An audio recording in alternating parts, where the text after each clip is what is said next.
നമസ്കാരം, ഞാൻ ബൈജു നായർ. എൻ്റെ യൂട്യൂബ് ചാനലിലേക്ക് സ്വാഗതം. ഞാനിപ്പോൾ ഇരിക്കുന്നത് എൻ്റെ ഓഫീസ് റൂമിലാണ് എന്ന് നിങ്ങൾ കരുതുന്നുണ്ടെങ്കിൽ തെറ്റി. ഇതൊരു വാഹനത്തിൻ്റെ ഉൾഭാഗമാണ്. ഈ വാഹനത്തിൻ്റെ പേര് മെർസിഡസ് ബെൻസിൻ്റെ വി ക്ലാസ് എന്നാണ്. ഇന്ത്യയിൽ ലഭ്യമായിട്ടുള്ളതിലെ ഏറ്റവും ലക്ഷറിയസ് വെഹിക്കിളാണ് ഇതെന്ന് പറയാം. ഒരു വിമാനത്തിൻ്റെ എക്സിക്യൂട്ടീവ് ക്ലാസ്സിൽ അല്ലെങ്കിൽ ബിസിനസ് ക്ലാസ്സിൽ യാത്ര ചെയ്യുന്ന പോലെ ഇരുന്ന് സുഖമായി യാത്ര ചെയ്യാവുന്ന ഈ വാഹനമാണ് ഇന്ന് നമ്മൾ ടെസ്റ്റ് ഡ്രൈവ് ചെയ്യാൻ പോകുന്നത്. അപ്പോൾ ഒരിക്കൽ കൂടി ബൈജു നായർ എന്ന യൂട്യൂബ് ചാനലിലേക്ക് സ്വാഗതം.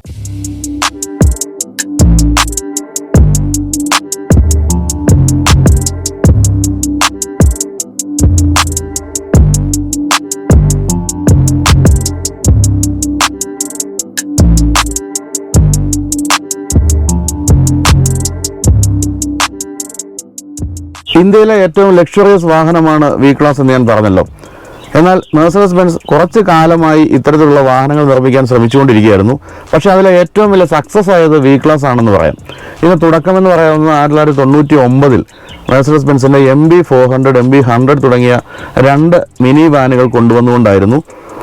അവ രണ്ടും പക്ഷേ യഥാർത്ഥത്തിൽ നിർമ്മിച്ചത് മെർസിഡസ് ബെൻസ് ആയിരുന്നില്ല, സാങ്യോങ് എന്ന കമ്പനിയായിരുന്നു. സാങ്യോങ്ങിനെയാണ് പിന്നീട് നമ്മുടെ മഹീന്ദ്ര ഏറ്റെടുത്തതും അടുത്ത കാലത്തൊക്കെ നമ്മുടെ വിപണിയിലെത്തിയ അൾട്ടൂരാസ് പോലുള്ള വാഹനങ്ങളൊക്കെ നിർമ്മിച്ചിരിക്കുന്നത് സാങ്യോങ് ആണ്. സാങ്യോങ്ങിൻ്റെ വാൻ അതേപടി നിർമ്മിച്ച് മെർസിഡസ് ബെൻസിൻ്റെ ബ്രാൻഡിൽ കൊണ്ടുവരികയാണ് ചെയ്തത്. പൂർണ്ണമായിട്ടും കൊറിയയിൽ നിർമ്മിച്ച വാഹനങ്ങളായിരുന്നു MB400-ഉം MB100-ഉം. പക്ഷേ അതൊന്നും വലിയ വിജയമായില്ല. അതിനുശേഷം ബെൻസിൻ്റെ ആർ ക്ലാസ് എന്ന വാഹനം വന്നു. ആർ ക്ലാസ് ഒരു മിനി വാൻ എന്ന് വിളിക്കാനാവില്ല, ഒരു MPV ആയിരുന്നു. അതും വലിയ വിജയമായില്ല. പക്ഷേ അതിനുശേഷം വന്നിരിക്കുന്ന വി ക്ലാസ് എന്ന് പറയുന്ന അല്ലെങ്കിൽ V220D എന്ന് പറയുന്ന ഈ വാഹനം വലിയ സക്സസ് ആണ്. സക്സസ് എന്ന് പറഞ്ഞാൽ എല്ലാവരും ഇത് വാങ്ങിച്ചു കൂട്ടി എന്നല്ല ഉദ്ദേശിക്കുന്നത്. ഇത് വാങ്ങിക്കാൻ ഉദ്ദേശിച്ചിരുന്ന മെർസിഡസ് ബെൻസ് ഉദ്ദേശിച്ചിരുന്നവരെല്ലാം വാങ്ങിച്ചു എന്നുള്ളതാണ് സത്യം. അതായത് വലിയ കമ്പനികളുടെ എക്സിക്യൂട്ടീവ്സിന് മീറ്റിംഗ് നടത്തിക്കൊണ്ട് സഞ്ചരിക്കാൻ അല്ലെങ്കിൽ അങ്ങനെയുള്ള ഫാമിലികൾക്ക് ഒരുമിച്ച് യാത്ര ചെയ്യാൻ തുടങ്ങിയ കാര്യങ്ങളൊക്കെയാണ് ഈ വാഹനത്തിൽ സഞ്ചരിച്ചുകൊണ്ട് നമുക്ക് ചെയ്യാവുന്നത്. അപ്പോൾ ഈ വി ക്ലാസിൻ്റെ സീറ്റുകൾ നമുക്ക് പലതരത്തിൽ കോൺഫിഗർ ചെയ്യാം. നിങ്ങളിപ്പോൾ കണ്ടുകൊണ്ടിരിക്കുന്ന പോലെ ഒരു സീറ്റ് പുറകോട്ട് തിരിഞ്ഞിരിക്കുന്നു, ഒരു സീറ്റ് മുന്നോട്ട് തിരിഞ്ഞിരിക്കുന്നു. ഇതൊക്കെ എന്തെങ്കിലും മാനുഫാക്ചറിങ് ഡിഫക്റ്റ് ആണോ എന്ന് കരുതിയാൽ അതും തെറ്റി. ഇത് നമുക്ക് സീറ്റുകൾ എങ്ങോട്ട് വേണമെങ്കിൽ തിരിച്ചു വയ്ക്കാമെന്നുള്ളതാണ് കാര്യം. അതായത് ഈ സീറ്റ് കൂടി നമുക്ക് വേണമെങ്കിൽ മുന്നോട്ട് തിരിക്കാം, അല്ലെങ്കിൽ ആ സീറ്റ് കൂടി അങ്ങോട്ട് തിരിക്കാം. അങ്ങനെ നമുക്ക് മുഖാമുഖം ഇരുന്നു കൊണ്ട് 4 പേർക്ക് യാത്ര ചെയ്യാം. തന്നെയുമല്ല, ഈ ലാപ്ടോപ്പ് വെച്ചിരിക്കുന്ന പോലുള്ള ട്രേകൾ നമുക്ക് അവിടെയൊക്കെ തുറന്നു വയ്ക്കാം. അപ്പോൾ നമുക്ക് വേണമെങ്കിൽ നടുവിൽ ആഹാരമൊക്കെ കഴിച്ച് അല്ലെങ്കിൽ എന്തെങ്കിലും ഡ്രിങ്ക്സ് ഒക്കെ കഴിച്ച്, ഡ്രിങ്ക്സ് മദ്യമല്ല കേട്ടോ, മദ്യം ഞാൻ പ്രോത്സാഹിപ്പിക്കില്ല, അങ്ങനെയുള്ള എന്തെങ്കിലും വെച്ച് കുടിച്ചുകൊണ്ടുമൊക്കെ യാത്ര ചെയ്യാം. പക്ഷേ ഈ സീറ്റുകൾ നമുക്ക് വളരെ എളുപ്പത്തിൽ ഇപ്പം നിന്നും തിരിക്കാനാവില്ല. അത് കുറച്ചൊരു സ്ട്രെയിൻ ഉണ്ട്. അതായത് ഈ സീറ്റ് പൊക്കി എടുത്തിട്ട് വേണം തിരിച്ചു വയ്ക്കാൻ. അപ്പോൾ അത് ഒറ്റയ്ക്ക് ഒരാൾക്ക് സാധിക്കുമോ എന്നുള്ള കാര്യം സംശയമാണ്. എന്തായാലും അത് നമുക്ക് സർവീസ് സെൻ്റർ ചെയ്യുന്നത് തന്നെയാണ് ഏറ്റവും നല്ലതെന്ന് തോന്നുന്നു. അപ്പോൾ ഇത് നന്നായിട്ട് സ്ലൈഡും ചെയ്യാം. ഈ കാണുന്ന റെയിലുകളിലൂടെ സ്ലൈഡ് ചെയ്ത് കാര്യമായ രീതിയിൽ നമുക്ക് ലെഗ് സ്പേസ് ഒക്കെ കൂട്ടിയെടുക്കാം. അങ്ങനെ വളരെ സുഖകരമായി എങ്ങനെ വേണമെങ്കിലും ഇരുന്ന് യാത്ര ചെയ്യാവുന്ന ഒരു വാഹനമെന്നാണ് പറയാവുന്നത്. 6 പേരാണ് ഇതിലിരിക്കാവുന്നത്. പക്ഷേ 7 പേരുടെ കോൺഫിഗറേഷനുള്ള ഒരു വേരിയൻ്റ് കൂടിയുണ്ട്. അപ്പോൾ ഇത്രയൊക്കെയാണ് പെട്ടെന്ന് ഈ വാഹനത്തെ പറ്റി ഉള്ളിൽ ഇരുന്നു കൊണ്ട് പറയാവുന്നത്. എനിക്ക് ഈ വാഹനം അവതരിപ്പിക്കുമ്പോൾ ഉള്ളിലിരുന്ന് അവതരിപ്പിക്കാവുന്ന കരുതി തന്നെയാണ് ആരംഭിച്ചത്. അപ്പോൾ നമുക്ക് ഇൻറ്റീരിയറിൻ്റെ മറ്റ് കംഫർട്ടുകളിലേക്ക് പിന്നീട് വരാം. ഇനി പുറത്ത് നിന്നുകൊണ്ട് വാഹനത്തിൻ്റെ എക്സ്റ്റീരിയർ ഒന്ന് വീക്ഷിക്കാം. വളരെ വലിയ ഒരു വാഹനമാണ് ബെൻസിൻ്റെ വി ക്ലാസ്. ഈ കാണുന്നത് പോലെ ഒട്ടും തന്നെ ചെറുതല്ല ഇതിൻ്റെ ഒരു കാര്യങ്ങളും. അതായത് ഇൻറ്റീരിയർ ആയാലും എക്സ്റ്റീരിയർ ആയാലും എല്ലാം വലുത് തന്നെ. ഞാൻ ഈ വാഹനം എടുത്തുകൊണ്ട് മെർസിഡസ് ബെൻസിൻ്റെ ഷോറൂമായ രാജശ്രീ മോട്ടോഴ്സിൽ നിന്ന് എൻ്റെ അപ്പാർട്ട്മെൻറ്റിലേക്ക് എത്തിയപ്പോൾ സെക്യൂരിറ്റിക്കാരൻ എന്നോട് ചോദിച്ചു, സാർ ബസ്സും ഓടിക്കാൻ തുടങ്ങിയെന്ന്. കാരണം ഒറ്റ നോട്ടത്തിൽ ബസ്സാണ് എന്ന് വേണമെങ്കിൽ പോലും തോന്നിക്കാവുന്ന അത്രയും വലുതാണിത്. പക്ഷേ ഇത് ഓടിക്കുമ്പോൾ വളരെ ചെറിയ ബെൻസിൻ്റെ ഒരു SUV ഓടിക്കുന്ന ലാഘവത്വമേ ഉള്ളൂ എന്നുള്ളതാണ് മറ്റൊരു കാര്യം. അതുകൊണ്ട് തന്നെ ഈ ഒരു വലിപ്പം എന്ന് പറയുന്നത് ചില പാവം മനുഷ്യരെ പോലെയാണ്. വളരെ വലിയ മനുഷ്യരായിരിക്കും, കാഴ്ചയിൽ ഭീകരന്മാരായിട്ട് തോന്നുമെങ്കിലും വളരെ പാവങ്ങളായിരിക്കും. ഏതാണ്ട് ആ രീതിയിലാണ് മെർസിഡസ് ബെൻസിൻ്റെ വി ക്ലാസും. ഡിസൈനിൻ്റെ കാര്യം നോക്കുകയാണെങ്കിൽ ഒരു ബോക്സി രൂപം എന്നേ വിളിക്കാനുള്ളൂ, അല്ലാതെ അതിമനോഹരം എന്നൊന്നും പറയാനില്ല. ഏതായാലും ബെൻസിൻ്റെ ഏതൊരു വാഹനവും പോലെ തന്നെ ക്രോമിയം സ്ട്രിപ്പുകളുള്ള ഗ്രില്ലാണ്. അതിൽ സ്റ്റാർ ലോഗോ കാണാം. ബോണറ്റ് വളരെ ചെറുതാണ്. ക്യാബ് ഫോർവേഡ് ഡിസൈൻ എന്ന് വിളിക്കാവുന്ന ജാപ്പനീസ് ഡിസൈൻ പോലെയാണിത്. അതായത് എൻജിൻ റൂം കുറച്ചിട്ട് ഇൻറ്റീരിയർ സ്പേസ് കൂട്ടുന്ന തന്ത്രമാണ് ഇവിടെയും പ്രയോഗിച്ചിരിക്കുന്നത്. ഹെഡ്ലാമ്പ് ഈ ഒരു രൂപത്തിന് ചേരുന്ന അത്രയും വലുതാണ് എന്ന് പറഞ്ഞുകൂടാ, എങ്കിലും മോശമല്ല. Double barrel LED ഹെഡ്ലാമ്പാണ്. അതിൽ ഡേ ടൈം റണ്ണിംഗ് ലാമ്പും കൊടുത്തിട്ടുണ്ട്. വളരെ ചെറിയ ഒരു എയർ ഡാം കാണാം. സൈഡ് പ്രൊഫൈലിൽ ഈ വാഹനത്തിൻ്റെ വലുപ്പത്തിന് ചേരുന്ന അത്രയും വലിയ ഒരു ടയറാണ് കൊടുത്തിരിക്കുന്നതെന്ന് പറയാനാവില്ല. പക്ഷേ സസ്പെൻഷനൊക്കെ നന്നായിട്ട് ചേരുന്ന രീതിയിൽ 17 ഇഞ്ച് ടയറാണ് കൊടുത്തിരിക്കുന്നത്. അതിൽ വലിയ അലോയ് വീലും കാണാം. വിശാലമായ ഗ്ലാസ് ഏരിയ ആണ് കാണുന്നത്. അത് മുൻഭാഗത്തായാലും വശങ്ങളിലായാലും എല്ലാം തന്നെ ഇലക്ട്രിക്കലി ഓപ്പറേറ്റ് ചെയ്യാവുന്ന സെക്കൻഡ് റോ ഡോറാണ് കാണുന്നത്. അത് ക്ലോസ് ചെയ്യാൻ ഇവിടെ ഒരു സ്വിച്ച് കൊടുത്തിട്ടുണ്ട്.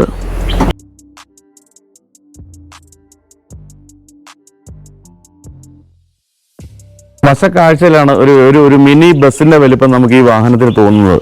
പിൻഭാഗത്തേക്ക് വരുമ്പോഴും ഒരു ബോക്സി രൂപം തന്നെയാണ്. വലിയ വിശാലമായ വിൻഷീൽഡാണ് കൊടുത്തിരിക്കുന്നത്. അതും ഇലക്ട്രിക്കലി ഓപ്പറേറ്റ് ചെയ്യുന്ന ബോട്ടിലിട്ടാണ്.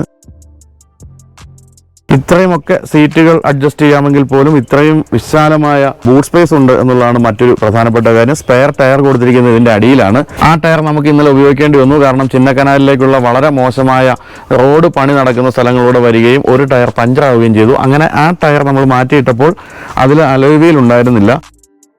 അതുകൊണ്ട് പിന്നിൽ ഇവിടെ ഇപ്പോൾ കൊടുത്തിരിക്കുന്ന അലോയ് വീലല്ല, ഡിസ്ക്കാണ്. അത് ഈ ഷൂട്ടിലുടനീളം നിങ്ങൾക്ക് ഇനി കാണേണ്ടി വരും. അതുകൊണ്ടാണ് ഞാനത് പറഞ്ഞത്. അപ്പോൾ ബോട്ടിലിട്ട് അടയ്ക്കണമെങ്കിലും നമുക്ക് ഇലക്ട്രിക്കലി സ്വിച്ച് അമർത്തി അടയ്ക്കാവുന്നതാണ്. പിൻഭാഗത്ത് നിന്ന് ഇങ്ങനെ നോക്കുമ്പോൾ ഒരു ബസ് വന്ന് പാർക്ക് ചെയ്തിരിക്കുന്ന പോലെ തന്നെ തോന്നും. ആ ഒരു രൂപം തന്നെയാണ് കൊടുത്തിരിക്കുന്നത്. എന്തായാലും ഒരു പ്രത്യേകതരം രൂപമാണെന്ന് പറയാതിരിക്കാനാവില്ല. ഉൾഭാഗത്തെ സ്പേസ്, അതാണ് ഇതിൻ്റെ ഒരു USP എന്ന് പറയുന്നത്. അല്ലാതെ ഈ ഒരു ബസ്സിൻ്റെ രൂപം വളരെ മനോഹരമാക്കി നിർമ്മിക്കാനൊന്നും അല്ല ബെൻസ് ശ്രമിച്ചിരിക്കുന്നത്. ഉൾഭാഗത്ത് കാര്യമായ രീതിയിലുള്ള സ്പേസ് കൊടുത്ത് ഇതിനൊരു എക്സിക്യൂട്ടീവ് വാൻ, മിനി വാൻ ആക്കി മാറ്റുകയാണ് ബെൻസ് ചെയ്തിരിക്കുന്നത്. അപ്പോൾ ഇനി നമുക്ക് ഇൻറ്റീരിയറിലെ കാര്യങ്ങൾ ഒന്നുകൂടിയൊക്കെ ഒന്ന് വിശാലമായി കാണാം. ഡ്രൈവർ സീറ്റിലേക്ക് ഞാൻ പ്രവേശിക്കാം.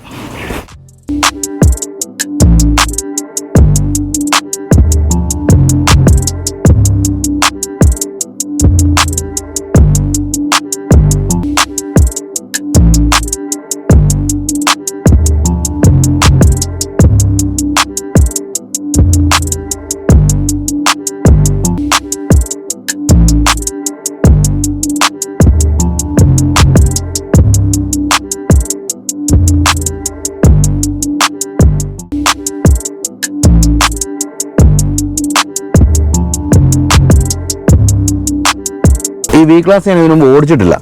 അപ്പോൾ ഞാനിത് ആദ്യമായിട്ട് ടെസ്റ്റ് ഡ്രൈവിന് വേണ്ടി കഴിഞ്ഞ ദിവസം രാത്രിയിലാണ് രാജശ്രീ മോട്ടോഴ്സിൽ നിന്ന് എടുത്തുകൊണ്ട് വന്നത്. അപ്പോൾ എടുക്കാനായിട്ട് ചെന്ന് ഇതിങ്ങനെ അകത്ത് വണ്ടി കിടപ്പുണ്ട് എന്ന് സെക്യൂരിറ്റി പറയുകയും അങ്ങോട്ട് നടന്നത് കണ്ടപ്പോൾ ഞാൻ സത്യത്തിൽ ഒന്ന് ആശങ്കപ്പെട്ടു. ദൈവമേ, ഈ ഒരു വലിയ സാധനം എനിക്ക് ഈ ടൗണിൽ കൂടെ ഓടിച്ചുകൊണ്ട് പോകാൻ പറ്റുമോ എന്നൊരു ആശങ്ക പോലും എനിക്ക് തോന്നി. ഓടിച്ചു തുടങ്ങിയപ്പോഴല്ല, ഈ ഡ്രൈവർ സീറ്റിൽ കയറിയിരുന്ന് സ്റ്റിയറിംഗ് പിടിച്ചപ്പോൾ തന്നെ എനിക്ക് മനസ്സിലായി ഇതൊരു പാവം കുഞ്ഞാണ് എന്നുള്ള കാര്യം. അതായത് എനിക്ക് നിയന്ത്രിക്കാൻ പറ്റും, വലിയ അലമ്പൊന്നും ഉണ്ടാക്കുന്ന കക്ഷിയല്ല എന്നെനിക്ക് ബോധ്യപ്പെട്ടു. ഓടിച്ചു തുടങ്ങിയപ്പോൾ ഇത് ശരിക്കും ഞാൻ നേരത്തെ പറഞ്ഞ ഒരു കുഞ്ഞ് SUV ഓടിക്കുന്ന അതേ ലാഘവത്വമുണ്ട്. എന്തായാലും ഉള്ളിലിരുന്ന് നോക്കുമ്പോഴും പക്ക ബെൻസാണ് ഈ വാഹനം എന്നുള്ള കാര്യത്തിൽ യാതൊരു സംശയം തോന്നുകയില്ല. ബെൻസിൻ്റെ എല്ലാ രൂപഭാവങ്ങളും എല്ലാ ക്യാരക്ടേഴ്സും ഈ വാഹനത്തിനുണ്ട്. ഇവിടെ കാണുന്നത് വളരെ മനോഹരമായ ലെതർ അപ്ഹോൾസ്റ്ററിയാണ്. ഇവിടെ വുഡ് ഫിനിഷ്, അതും ഗ്ലോസി വുഡ് ഫിനിഷാണ് കൊടുത്തിരിക്കുന്നത്. ബ്ലാക്ക് ഫിനിഷാണ് താഴെ. ഇവിടെ കൊടുത്തിരിക്കുന്നത് 7 ഇഞ്ച് സ്ക്രീനാണ്. ഇതിപ്പോൾ ബെൻസിൻ്റെ മറ്റ് വാഹനങ്ങളിൽ നിന്ന് ഔട്ട്ഡേറ്റഡ് ആയി കഴിഞ്ഞിരിക്കുന്നു. കാരണം ഇത് ടച്ച് സ്ക്രീൻ അല്ല. അത് പ്രവർത്തിപ്പിക്കേണ്ടത് ഒന്നുകിൽ ഈ ഒരു റോട്ടറി സ്വിച്ച് കൊണ്ടോ അല്ലെങ്കിൽ ഈ ഒരു ടച്ച് പാഡ് കൊണ്ടോ ആണ്. ഇപ്പോൾ അതൊക്കെ മാറിയിട്ട് ടച്ച് സ്ക്രീനുകൾ ഇപ്പോൾ വന്നു കഴിഞ്ഞിട്ടുണ്ട്. ബെൻസിൻ്റെ മോഡലുകൾ ഇതിലേക്ക് എത്തിയിട്ടില്ല. ആപ്പിൾ കാർപ്ലേ, ആൻഡ്രോയിഡ് ഓട്ടോയും എല്ലാം ഉള്ള സിസ്റ്റം ഇപ്പോഴും കമാൻഡ് എന്ന് പറയുന്ന ബെൻസിൻ്റെ ആ സിസ്റ്റം തന്നെയാണ്. അതെല്ലാം ഉൾപ്പെടുത്തിയിട്ടുണ്ടെങ്കിലും കുറച്ച് ഔട്ട്ഡേറ്റഡ് ആണ് ഇത്തരം കാര്യങ്ങളെന്നാണ് ഉദ്ദേശിച്ചത്. ഇവിടെ ഈ ഒരു കാര്യം മനോഹരമാണ്. ഇത് നമ്മൾ പല മിനി വാനുകളിൽ കണ്ടിട്ടുള്ള ഒരു രൂപമാണ്. താഴേക്ക് വരുമ്പോൾ കപ്പ് ഹോൾഡർ, അതുപോലെ തന്നെ ചെറിയ സാധനങ്ങൾ സൂക്ഷിക്കാനുള്ള സ്ഥലങ്ങളൊക്കെ ഉണ്ട്. ഇവിടെ USB പോർട്ട് കൊടുത്തിട്ടുണ്ട്. ചാർജർ, 12 വോൾട്ടിൻ്റെ ചാർജർ അവിടെയുണ്ട്. ഇത് നമുക്ക് ഇപ്പോഴത്തെ കാലഘട്ടത്തിൽ സാനിറ്റൈസർ സൂക്ഷിക്കാനുള്ള സ്ഥലമാണ്. ഇനി മുതൽ കപ്പ് ഹോൾഡേഴ്സ് ഉണ്ട് എന്ന് പറയുന്നതിന് വരെ ഞാൻ ഇങ്ങനെ പറയാം, ഇത് സാനിറ്റൈസറിൻ്റെ ബോട്ടിൽ സൂക്ഷിക്കാനുള്ള സ്ഥലമുണ്ട് എന്നായിരിക്കും ഇനിയിപ്പോൾ കോവിഡേട്ടൻ നമ്മളെ പഠിപ്പിച്ചിരിക്കുന്നത്. ഇനിയിപ്പോൾ അങ്ങനെയൊക്കെ പറയേണ്ടി വരും. സീറ്റുകൾ ഇലക്ട്രിക്കലി അഡ്ജസ്റ്റ് ചെയ്യാം. അതിൻ്റെ സ്വിച്ചുകൾ സാധാരണ ബെൻസിൻ്റെ ഏതൊരു വാഹനത്തിലേയും പോലെ ഇവിടെയാണ് കൊടുത്തിരിക്കുന്നത്. അതുപോലെ വിശാലമായിട്ട് കാല് നീട്ടി വെച്ചിരിക്കാവുന്ന ഇൻറ്റീരിയർ സ്പേസ് എല്ലായിടത്തും ഉണ്ട്. കാരണം ഈ വാഹനത്തിന് 5130 മില്ലിമീറ്റർ നീളമുണ്ട്. അതായത് 5 മീറ്ററിലേറെ നീളമുള്ള വാഹനമാണ്. 7 സീറ്റർ ആകുമ്പോൾ വീണ്ടും 160ഓളം മില്ലിമീറ്റർ വീണ്ടും നീളം കൂടും. ഇത് 6 സീറ്ററാണ്. ഇതാണ് ഏറ്റവും ലക്ഷറിയസ് മോഡൽ എന്ന് വിളിക്കാവുന്നത്. മുൻ സീറ്റിൻ്റെ ആയാലും പിൻ സീറ്റിൻ്റെ ആയാലും എല്ലാം കുഷനിങ് എല്ലാം ഗംഭീരമാണ്. ഈ കാണുന്ന പോലെ വളരെ നല്ല തൈ സപ്പോർട്ടും അതുപോലെ തന്നെ ബാക്ക് സപ്പോർട്ടും ഒക്കെ തരുന്ന രീതിയിലാണ് സീറ്റുകൾ കൊടുത്തിരിക്കുന്നത്. സ്റ്റിയറിംഗ് വീലിലെ കൺട്രോളുകളെല്ലാം ഉണ്ട്.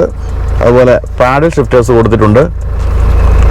പിന്നെ മറ്റൊരു പ്രത്യേകത അത് അധികം കണ്ടിട്ടില്ലാത്തതാണ്, ഇടതുവശത്താണ് നമ്മൾ കീ ഇട്ട് വാഹനം സ്റ്റാർട്ട് ചെയ്യേണ്ടത്. ഇടത് കയ്യന്മാർക്ക് സുഖമായിരിക്കും, വലത് കയ്യന്മാർക്ക് ആദ്യം തുടക്കത്തിൽ ഒരു ബുദ്ധിമുട്ടുണ്ടാകും. തന്നെയല്ല സ്റ്റാർട്ട് സ്റ്റോപ്പ് സ്വിച്ച് അങ്ങനെയൊന്നും കൊടുത്തിട്ടില്ല. ഡോർ പാഡിലും ധാരാളം സാധനങ്ങൾ സൂക്ഷിക്കാം. അതിലും സാനിറ്റൈസറിൻ്റെ ബോട്ടിലുകൾ സൂക്ഷിക്കാനുള്ള സ്ഥലമുണ്ട്, ബോട്ടിൽ ഹോൾഡേഴ്സ് ഉണ്ട്. പിന്നെ പറയാവുന്നത് ഇതിൽ കൊടുത്തിരിക്കുന്ന മ്യൂസിക് സിസ്റ്റമാണ്. ബെർമസ്റ്റർ എന്ന് പറയുന്ന കമ്പനിയുടെ 15 സ്പീക്കറുള്ള ഗംഭീര സിസ്റ്റമാണ് കൊടുത്തിരിക്കുന്നത്. നമ്മുടെ സംഗീത പ്രേമികൾ എപ്പോഴും പറയുന്നുണ്ട്, ഏത് വാഹനം കാണിച്ചാലും മ്യൂസിക് സിസ്റ്റത്തിൻ്റെ ഈ വാഹനത്തിന് ഒരു പോരായ്മയായിട്ട് എനിക്ക് തോന്നിയത് ഇത്രയും വിശാലമായ റൂഫ് ഉണ്ടായിട്ടും എന്തുകൊണ്ടാണ് സൺ റൂഫ് കൊടുക്കാതിരുന്നത് എന്നുള്ള കാര്യമാണ്. കാരണം ഇത്രയും പേരൊക്കെ ഒരുമിച്ചിരുന്ന് പോകുമ്പോൾ സൺ റൂഫും കൂടെ ഉണ്ടെങ്കിൽ മനോഹരമായിരുന്നു. സൺ റൂഫിന് പകരം ഗ്ലാസ് ആയാലും മതിയായിരുന്നു, ഓപ്പൺ ആക്കാൻ പറ്റാത്തത്, അത് പക്ഷെ കൊടുത്തിട്ടില്ല. അപ്പോൾ ഇതൊക്കെയാണ് മുൻഭാഗത്തെ വിശേഷങ്ങൾ. ഇവിടെയൊക്കെ ഇഷ്ടംപോലെ സ്ഥലമാണ്, എന്ത് സാധനങ്ങൾ വേണമെങ്കിലും വെക്കാം. അതുപോലെ സീറ്റുകൾക്കിടയിലും ഇഷ്ടംപോലെ സ്ഥലം കൊടുത്തിട്ടുണ്ട്.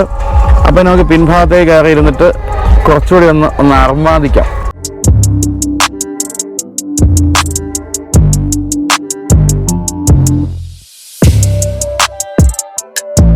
അപ്പോൾ അങ്ങനെ ഞാൻ വീണ്ടും പിൻഭാഗത്ത് എത്തിയിരിക്കുകയാണ്.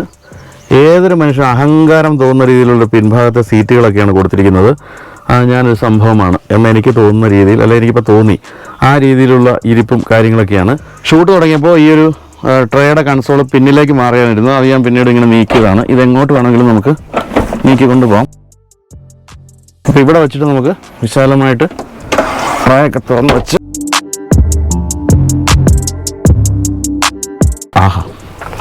അങ്ങനെ ഇരുന്ന് ഇവിടെ ലാപ്ടോപ്പ് വെച്ച് നമുക്ക് വർക്ക് ചെയ്യാം, അല്ലെങ്കിൽ എന്തെങ്കിലും ആഹാരം കഴിക്കണമെങ്കിൽ അതാകാം. അങ്ങനെ വിശാലമായിട്ടിരിക്കാം. സീറ്റുകൾ നമുക്ക് അങ്ങോട്ടും ഇങ്ങോട്ടും ഒക്കെ നീക്കാവുന്നതാണ്.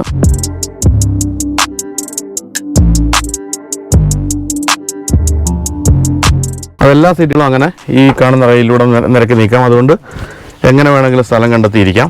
പിന്നെ പിൻഭാഗത്തിരിക്കുന്നവർക്ക് കൊടുത്തിരിക്കുന്ന മറ്റു കാര്യങ്ങൾ, മൊബൈൽ ഫോൺ വയ്ക്കാനുള്ള സ്പേസ് ഉണ്ട്, കപ്പ് ഹോൾഡറുണ്ട്, ചാർജറുണ്ട്, ഇവിടെ മ്യൂസിക് സിസ്റ്റത്തിൻ്റെ സ്പീക്കറുണ്ട്, ആംബ്രസ്റ്റ് നമുക്ക് എല്ലാ സീറ്റിനും ഉണ്ട്. അതുകൂടാതെ ഇവിടെ വേണമെങ്കിൽ ഒരു ചെറിയ ആംബ്രസ്റ്റ് ഉണ്ട്. പിന്നെ ഇത്രയും വിശാലമായ ഗ്ലാസ് വിൻഡോ ഏരിയ ഒരു വാഹനത്തിനും കണ്ടിട്ടില്ല. അത് പിന്നിലിരിക്കുന്നവർക്കായാലും മുൻഭാഗത്ത്, അതായത് സെക്കൻഡ് റോ സീറ്റ് ഇരിക്കുന്നവർക്കായാലും വിശാലമായ ഗ്ലാസ് ഏരിയ കൊടുത്തിട്ടുണ്ട്. AC വെന്റുകൾ മേൽഭാഗത്ത് ഇവിടെ അവിടെയൊക്കെ കാണാം. ഇവിടെയും മ്യൂസിക് സിസ്റ്റത്തിൻ്റെ 15 സ്പീക്കറുകളിൽ ചില സ്പീക്കറുകൾ കൊടുത്തിട്ടുണ്ട്. സീറ്റ് നമുക്ക് പിന്നിലേക്ക് അങ്ങനെ വിശാലമായിട്ട് ഇട്ടിട്ട് ചെരിഞ്ഞ് കിടന്ന് അഹങ്കാരത്തോടുകൂടി യാത്ര ചെയ്യാൻ യാതൊരു ബുദ്ധിമുട്ടുമില്ല. ഇവിടെ എല്ലാം ആംബ്രസ്റ്റുകൾ ഇഷ്ടം പോലെ. അപ്പോൾ ഇതൊക്കെയാണ് ഇൻറ്റീരിയറിൻ്റെ വിശേഷങ്ങൾ. ഇൻറ്റീരിയർ തീർച്ചയായിട്ടും ഏതൊരു മനുഷ്യനെയും അഹങ്കാരിയാക്കി മാറ്റും എന്നുള്ളൊരു സംശയമില്ല. അതുകൊണ്ട് തന്നെയാണ് വളരെ പ്രധാനപ്പെട്ട പല കമ്പനികളുടെ CEO-മാരുൾപ്പെടെയുള്ളവരൊക്കെ ഈ വാഹനം വാങ്ങിക്കുന്നത്. സുഖമായി മീറ്റിംഗ് ഒക്കെ നടത്തി അങ്ങനെ ചായ കുടിച്ച് ലാപ്ടോപ്പൊക്കെ ഉപയോഗിച്ച് സുഖമായിട്ട് വീട്ടിൽ ഇരിക്കുന്ന പോലെ തന്നെ ഇരുന്ന് യാത്ര ചെയ്യാൻ സാധിക്കും. അപ്പോൾ ഇതാണ് ഇൻറ്റീരിയറിൻ്റെ വിശേഷങ്ങൾ. ഇൻറ്റീരിയറിൻ്റെ പലതരത്തിലുള്ള കോൺഫിഗറേഷനൊക്കെയാണ് നമ്മൾ കണ്ടു കഴിഞ്ഞത്. എന്തായാലും ഇതിൻ്റെ വിശാലമായ ചില ഷോട്ടുകൾ ഇനി നമ്മുടെ ക്യാമറാമാൻ മിസ്റ്റർ അഖിൽ അപ്പുക്കുട്ടൻ പകർത്തുന്നതായിരിക്കും.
യഥാർത്ഥത്തിൽ ബെൻസിൻ്റെ വി ക്ലാസ് അല്ലെങ്കിൽ V220D ഒന്നും ഓടിച്ചുകൊണ്ടല്ല യാത്ര ചെയ്യേണ്ടത്, പിൻഭാഗത്ത് ഇരുന്നുകൊണ്ടാണ്.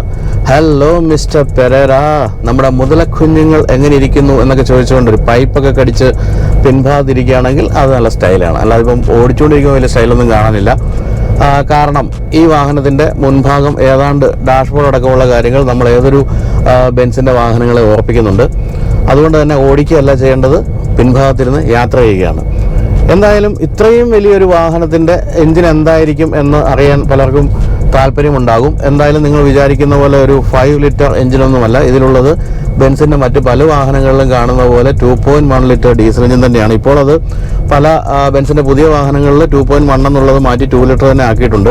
ഏറ്റവും പുതിയ ടെക്നോളജി പലതും അതിലേക്ക് വന്നിട്ടുമുണ്ട്. പക്ഷേ ഇപ്പോൾ ഇതിൽ ഉള്ളത് ഇപ്പോൾ ഏറ്റവും ലേറ്റസ്റ്റ് വരുന്നത് തൊട്ട് മുമ്പുള്ള ബെൻസിൻ്റെ പല വാഹനങ്ങളിലും ഉണ്ടായിരുന്ന 2.1 ലിറ്റർ എഞ്ചിനാണ്, ഡീസൽ എഞ്ചിനാണ്. 163 BHP ആണ്. വാഹനത്തെ ചലിപ്പിക്കുന്നത് ഒരു 7 സ്പീഡ് ഓട്ടോമാറ്റിക് ഗിയർ ബോക്സ് ആണ്. ഇപ്പോഴും നിങ്ങൾക്ക് സംശയം തോന്നാവുന്നത് ഇത്രയും വലിയൊരു വാഹനത്തെ ചലിപ്പിക്കാൻ ഈ ഒരു 2.1 ലിറ്റർ എഞ്ചിൻ മതിയോ എന്നുള്ള കാര്യമാണ്. തുടക്കത്തിൽ എനിക്കും ആ സംശയം തോന്നി. പക്ഷേ ഓടിച്ചു തുടങ്ങിയപ്പോൾ ആ സംശയം മാറി. കാരണം ഇത്രയും വലിപ്പമുള്ള, ഇത്രയും പേർക്ക് സുഖമായിട്ട് സഞ്ചരിക്കാവുന്ന ഈ വാഹനത്തിന് ഈ എഞ്ചിൻ വലിച്ചുകൊണ്ട് പായുന്ന ഒരു അനുഭവം തന്നെയാണ്. ഒട്ടും തന്നെ ലാഗ് ഒന്നും അനുഭവപ്പെടുകയില്ല. ഈ 7 സ്പീഡ് ഓട്ടോമാറ്റിക് ഗിയർ ബോക്സിന്റെ ഗുണം കൂടി ആയിരിക്കാം അത്. എന്തായാലും വളരെ ചെറിയ നാമമാത്രം എന്ന് പറയാവുന്ന ഒരു ലാഗ് വേണമെങ്കിൽ ആരോപിക്കാമെന്ന് മാത്രമേ ഉള്ളൂ. അതിനുശേഷം ഗംഭീരമായിട്ട് ഏതൊരു ബെൻസിന്റെ ഒരു SUVയും കുതിച്ചു പായുന്ന പോലെ തന്നെയാണ് ഈ വാഹനവും പായുന്നത്. 4000-4500 RPM ഒക്കെ കഴിയുമ്പോൾ എഞ്ചിൻ കുറച്ച് സൗണ്ട് കൂടുന്നുണ്ട്, കുറച്ച് ഓഡിബിൾ ആകുന്നുണ്ടെന്ന് പറയാം. പക്ഷെ അതൊന്നും കാര്യമായി നമ്മളെ ബാധിക്കുന്നില്ല. കാരണം അത്രയും ഗംഭീരമായ NVH ലെവലുകളാണ് ഈ ഒരു വാഹനത്തിനുള്ളത്. കമ്പനിയുടെ അവകാശവാദപ്രകാരം 11 സെക്കൻഡാണ് ഈ വാഹനത്തിന് 100 കിലോമീറ്റർ എടുക്കാൻ വേണ്ടി വരുന്നത്. മറ്റൊരു 11 എന്ന് പറയുന്നത് മൈലേജ് ആണ്. ക്ലെയിംഡ് മൈലേജ് 11.1 അതും ഈ 6 പേർക്ക് സഞ്ചരിക്കാവുന്ന വലിയൊരു വാഹനത്തെ സംബന്ധിച്ചൊട്ടും കുറവല്ല എന്ന് പറയാം. എന്തായാലും ഞാൻ ഇതിനിടയ്ക്ക് എപ്പോഴും പറഞ്ഞതുപോലെ ഇത് ആദ്യമായിട്ട് നമ്മൾ കാണുമ്പോൾ ദൈവമേ ഇത്രയും വലിയൊരു വാഹനം എനിക്ക് ഓടിച്ചുകൊണ്ട് പോകാൻ പറ്റുമോ എന്നൊരു തോന്നൽ പോലും ഉണ്ടായേക്കും. കാരണം അത്രയും വലിപ്പമുണ്ട് B ക്ലാസ്സിന്. പക്ഷേ ഓടിച്ചു തുടങ്ങുമ്പോൾ ഒരു കൊച്ചു കുഞ്ഞിനെ കൈകാര്യം ചെയ്യുന്ന ലാഘവത്തോടുകൂടി ഓടിച്ചു പോകാം എന്ന് മനസ്സിലാകും. ഒട്ടും തന്നെ ഈ ഒരു വലിപ്പവും നമ്മൾ അറിയുന്നതേ ഇല്ല. ഏതൊരു SUVയും ഓടിക്കുന്ന അതേ ഹരത്തോടു കൂടി അതേ സീറ്റിംഗ് പൊസിഷനിൽ ഉയർന്ന സീറ്റിംഗ് പൊസിഷനിൽ ഇരുന്നുകൊണ്ട് ഓടിച്ചു പോകാൻ സാധിക്കും. മറ്റൊരു കാര്യം പറയേണ്ടത് ഈ ഒരു സ്റ്റിയറിംഗിന്റെ കൃത്യതയാണ്. ഇത് ബെൻസിന്റെ C ക്ലാസ്സിൽ നിന്ന് തന്നെ കടം കൊണ്ട ഇലക്ട്രോ മെക്കാനിക്കൽ സ്റ്റിയറിംഗ് ആണ്. നല്ല കൃത്യതയുള്ള സ്റ്റിയറിംഗ് ആണ്. ഇത്രയും വലിയ ഈ ഒരു വാഹനത്തിന്റെ പ്ലാറ്റ്ഫോം എന്ന് പറയുന്നത് ബെൻസിന്റെ ഒരു കമേഴ്ഷ്യൽ വാഹനമായ വിയാനോയുടെ അതേ ഫ്രണ്ട് വീൽ ഡ്രൈവ് പ്ലാറ്റ്ഫോമാണ്. ആകെ ഇതിൻ്റെ പ്രശ്നം നമുക്ക് പറയാവുന്നത് ഓൾ വീൽ ഡ്രൈവ് വാഹനമല്ല എന്നുള്ളതാണ്. പക്ഷേ ഇത്തരം വാഹനങ്ങൾ ആരെങ്കിലും ഒക്കെ ഓഫ് റോഡിങ്ങിനെ കൊണ്ടുപോകുമെന്ന് അറിയില്ല. അതുപോലെ തന്നെ ഗ്രൗണ്ട് ക്ലിയറൻസ് വളരെ കൂടുതലാണ് എന്നും പറയാനാവില്ല. പക്ഷേ നമ്മളിപ്പോൾ മൂന്നാറിലെ വളരെ മോശം വഴികളിലൂടെയൊക്കെ ഓടിച്ചെങ്കിലും അടിതട്ടുന്ന പ്രശ്നങ്ങളൊന്നും അനുഭവപ്പെട്ടില്ല. അതുകൊണ്ട് തന്നെ തരക്കേടില്ലാത്ത ഗ്രൗണ്ട് ക്ലിയറൻസ് ഉണ്ട് എന്നാണ് അതിൽ നിന്ന് മനസ്സിലാക്കാവുന്നത്. ഇനി ഇത്രയും വലിയൊരു വാഹനമാകുമ്പോൾ മറ്റൊരു പ്രശ്നം നമുക്ക് തോന്നാവുന്നത് സസ്പെൻഷൻ എത്ര ഗംഭീരമായാലും പിൻഭാഗത്തിരിക്കുന്നവർക്ക് നമ്മുടെ ഇന്ത്യയിലെ ചില വലിയ വാനുകളെ പോലെ തന്നെ വലിയ ചാട്ടം ബമ്പി റൈഡ് ഉണ്ടാകുമോ എന്നുള്ളതാണ്. പക്ഷേ അതൊന്നുമില്ല. കാരണം വിയാനോയുടെ പ്ലാറ്റ്ഫോം അത്രയും സ്ട്രോങ് ആണ്. അതുപോലെ കൊടുത്തിരിക്കുന്ന സസ്പെൻഷനും അങ്ങനെ തന്നെയാണ്. മുൻപിൽ മക്ഫേഴ്സൺ സ്ട്രട്ടുകളും പിന്നിൽ ട്രെയിലിംഗ് ആമുമാണ്. കൂടാതെ സ്വയം അഡ്ജസ്റ്റ് ചെയ്യുന്ന ഡാംബേഴ്സും കൊടുത്തിട്ടുണ്ട്. അതാണ് ഈ വാഹനത്തിന്റെ പ്രത്യേകത. അതുകൊണ്ട് തന്നെ വളരെ സോഫ്റ്റായ സസ്പെൻഷനാണ്. നമ്മളിങ്ങനെ ഫ്ലോട്ട് ചെയ്ത് കൊണ്ടുപോകുന്ന ഒരു അനുഭവം ഉണ്ടാകും. അല്ലെങ്കിൽ തന്നെ വലിയ വലിയ കമ്പനികളുടെ സിഇഒകളും മറ്റും ഉപയോഗിക്കുന്ന ഒരു വാഹനം എന്നുള്ളതൊക്കെ അങ്ങനെയൊന്നും അല്ലെങ്കിൽ വലിയ പ്രശ്നമാകും എന്നുള്ളത് കൊണ്ട് തന്നെ സസ്പെൻഷൻ പക്കയാണ്. തന്നെയുമല്ല എനിക്ക് തോന്നുന്നു മുൻഭാഗത്തേക്കാൾ കൂടുതൽ മികച്ച സസ്പെൻഷൻ കൊടുത്തിരിക്കുന്ന പിന്നിലാണെന്നാണ്. കാരണം ഇതെപ്പോഴും ഏതാണ്ട് 99% ഇത് വാങ്ങിക്കുന്നവരായിരിക്കില്ല ഓടിക്കുന്നത്. ഇതൊരു ഷോഫർ ഡ്രോൺ വാഹനമായിരിക്കും. അതുകൊണ്ട് തന്നെ പിൻഭാഗത്തിരിക്കുന്ന മുതലാളിക്കാണ് കൂടുതൽ സുഖ സൗകര്യങ്ങൾ വേണ്ടത് എന്ന് ബെൻസിനറിയാം. സാധാരണ ഏതൊരു ബെൻസിലെയും പോലെ തന്നെ പല ഡ്രൈവ് മോഡുകൾ കൊടുത്തിട്ടുണ്ട്. ഡൈനാമിക് ഉണ്ട്, സ്പോർട്ട് ഉണ്ട്, കംഫർട്ട് ഉണ്ട്, അങ്ങനെയുള്ള ഡ്രൈവ് മോഡുകളുണ്ട്. ഇനി സേഫ്റ്റി നോക്കുകയാണെങ്കിൽ എല്ലാ തരത്തിലുമുള്ള സേഫ്റ്റി ഫീച്ചേഴ്സ് ഉണ്ട്. ഫ്രണ്ട് എയർ ബാഗുകൾ, കർട്ടൻ എയർ ബാഗുകൾ, അതുപോലെ ABS, EBD, ESP തുടങ്ങിയുള്ള കാര്യങ്ങളെല്ലാം തന്നെയുണ്ട്. അപ്പോൾ ഇത്തരത്തിലുള്ള വാഹനം എന്തിനു വാങ്ങിക്കണം എന്ന് ചോദിക്കുകയാണെങ്കിൽ അതിൻ്റെ ഉത്തരം എന്ന് പറയുന്നത് ഞാൻ നേരത്തെ പറഞ്ഞ പോലെ കമ്പനി എക്സിക്യൂട്ടീവ്സിനൊക്കെ ചർച്ച ചെയ്ത് പോകാമെന്നുള്ള മാത്രമല്ല കുറച്ച് സമ്പന്നരായ ഫാമിലികൾക്ക് സുഖമായി ദീർഘയാത്രകൾക്ക് പോകാൻ സാധിക്കുമെന്നുള്ളതാണ് ഇതിൻ്റെ ഏറ്റവും വലിയ ഗുണം. നമ്മൾ പല വാഹനങ്ങളും 7 സീറ്റർ 8 സീറ്റർ എന്നൊക്കെ പറഞ്ഞ് ഓടിക്കുമെങ്കിലും ഒരിക്കലും തേർഡ് റോ സീറ്റിൽ കാര്യമായ സ്പേസ് ഉണ്ടാകാറില്ല. കാരണം വീൽ ബേസ് അത്രയൊന്നും ഉണ്ടാകാറില്ല അത്തരത്തിലുള്ള വാഹനങ്ങളിൽ. പക്ഷേ ഇത് വീൽ ബേസ് ഒക്കെ ഇങ്ങനെ കടൽ പോലെ ഉള്ളതുകൊണ്ട് തേർഡ് റോ സീറ്റിലും ഇഷ്ടം പോലെ സ്ഥലം സുഖമായി കാലുവെച്ചിരിക്കാം. തന്നെയുമല്ല സീറ്റുകൾ പലതരത്തിൽ അങ്ങോട്ടും ഇങ്ങോട്ടൊക്കെ അഡ്ജസ്റ്റ് ചെയ്യാവുന്നതുകൊണ്ട് തന്നെ തിരിച്ചും മറിച്ചുമൊക്കെ സീറ്റ് വേണമെങ്കിൽ അങ്ങനെ കോൺഫിഗർ ചെയ്യാം. തന്നെയുമല്ല സ്ലൈഡ് ചെയ്യാം. അതുകൊണ്ട് ഇഷ്ടം പോലെ സ്ഥല സൗകര്യമുണ്ട്. പിന്നെ എല്ലാ തരത്തിലുള്ള ആഡംബരവും എല്ലാ തരത്തിലുള്ള സേഫ്റ്റിയും ഉണ്ട്. അതാണ് ബെൻസിന്റെ V220Dയുടെ പ്രത്യേകത.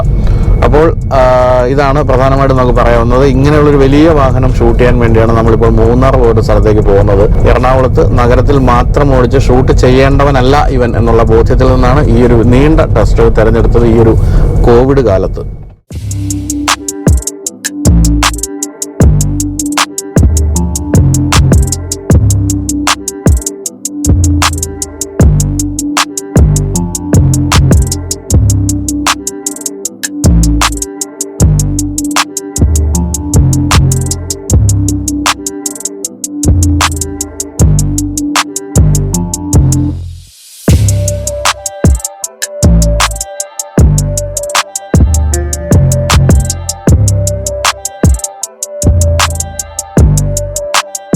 ഇതിൻ്റെ ഉള്ളിൽ മാത്രമല്ല ബൂട്ട് സ്പേസിൽ പോലും സുഖമായ കാലൊക്കെ വെച്ചിരിക്കാം. മുകളിൽ മേൽക്കൂര പോലെ ഒരു റൂഫ് പോലെയാണ് ബൂട്ട് ലിഡ് നിൽക്കുന്നത്. അങ്ങനെ ഈ വാഹനത്തെ സംബന്ധിച്ച് എല്ലാ കാര്യങ്ങളും അങ്ങനെ രസമുള്ള ചില കാര്യങ്ങളാണ്. നമുക്ക് ഒരു ദീർഘദൂരം ഇപ്പോൾ ലണ്ടനിലേക്ക് നമ്മൾ പണ്ട് ഓടിച്ചു പോയപ്പോൾ ഇങ്ങനെ ഒരു വാഹനമൊക്കെ ആയിരുന്നെങ്കിൽ എത്ര സുഖപ്രദമായിരുന്നു എന്നാണ് ഞാൻ ഇന്നലെ ഇത് ഓടിച്ച് മൂന്നാറിലേക്ക് വന്നപ്പോൾ ആലോചിച്ചത്. അത്രയധികം സ്പേസും അത്രയധികം ലക്ഷറിയും അത്രയധികം സീറ്റ് കോൺഫിഗറേഷനും എല്ലാം ഉണ്ട്. എങ്ങനെ വേണം സീറ്റൊക്കെ തിരിച്ചും മറിച്ചു വിട്ടൊക്കെ സുഖമായിട്ടിരിക്കാം. 3 വേരിയൻസ് ആണ് വി ക്ലാസ്സിനുള്ളത്. Exclusive, elite, Marco Polo. Exclusive ആണ് നമ്മളിപ്പോൾ ടെസ്റ്റ് ഡ്രൈവ് ചെയ്തുകൊണ്ടിരിക്കുന്ന ഈ മോഡൽ. പിന്നെ ഉള്ളത് എലീറ്റ് ആണ്. അടുത്ത മാർക്കോ പോളോ. മാർക്കോ പോളോ ആണ് ഏറ്റവും രസകരമായ മോഡൽ. കാരണം അതിൻ്റെ മേൽഭാഗം തുറന്ന് നമുക്കൊരു ടെൻറ്റ് പോലെയൊക്കെ ആക്കി മാറ്റാൻ സാധിക്കും. ഈ വാഹനത്തിന് 87 ലക്ഷം രൂപയാണ് എക്സ്ഷോറൂം വില. എന്നാൽ എലീറ്റ് എന്ന മോഡലിന് 1.1 crores ആണ് ഓൺ റോഡ് വില. അതുപോലെ മാർക്കോ പോളോയ്ക്ക് 1.38 crores. എന്തായാലും ഒരു വെറൈറ്റി വാഹനമാണ് ബെൻസിൻ്റെ വി ക്ലാസ് എന്ന് പറയാതിരിക്കാനാവില്ല. നമ്മൾ ഓരോ ദിവസം ഓടിക്കുന്ന വാഹനങ്ങളിൽ നിന്നും ഒരു വളരെ വ്യത്യസ്തമായ അനുഭവം ഈ വാഹനം സമ്മാനിക്കുന്നുണ്ട്.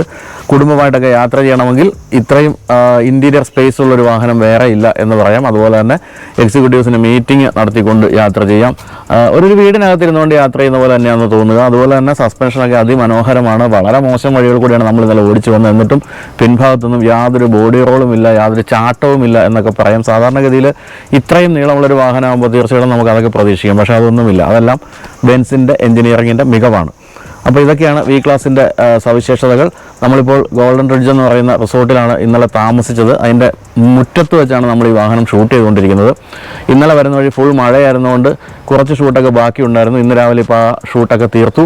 വീണ്ടും മിസ്റ്റ് കയറിക്കൊണ്ടിരിക്കുകയാണ്. എവിടെ നോക്കിയാലും മിസ്റ്റാണ്. അതിമനോഹരമായ ആംബിയൻസാണ് ഈ ഒരു റിസോർട്ട് ഇരിക്കുന്ന സ്ഥലത്ത് ഉള്ളത്. അപ്പോൾ വീഡിയോ നിങ്ങൾക്ക് എല്ലാവർക്കും ഇഷ്ടമായി എന്ന് കരുതുന്നു. ഇഷ്ടമായെങ്കിൽ ഷെയർ ചെയ്യുക, ലൈക്ക് ചെയ്യുക, സബ്സ്ക്രൈബ് ചെയ്യുക, ബെൽ ബട്ടൺ അമർത്തുക. പുതിയ വാഹന വിശേഷങ്ങളുമായിട്ട് തൊട്ടടുത്ത ദിവസം വരാം. അപ്പോൾ ഈ വീഡിയോ കണ്ടുകൊണ്ടിരുന്ന എല്ലാവർക്കും നന്ദി, നമസ്കാരം.